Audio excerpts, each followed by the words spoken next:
I'm just wondering just what makes me tick.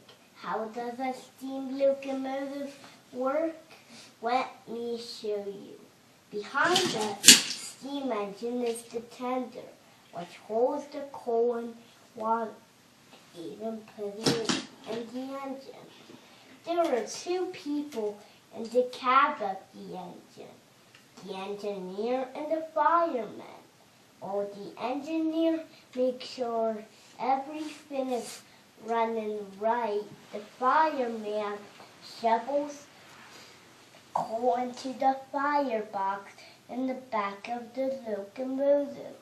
The smoke from the burning coal goes up the smokestack, and the heat from the coal boils water in a big tank in the engine called the boiler, just like a tea kettle.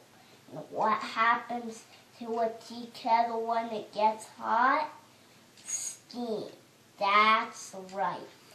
The steam builds a pressure, just like air in the balloon.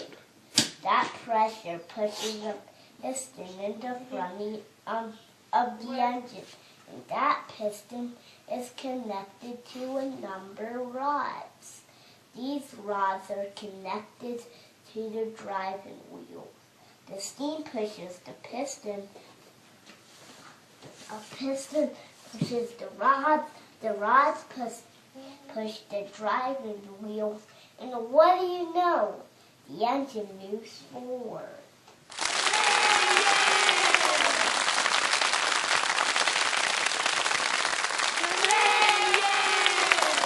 Hello to you, everyone.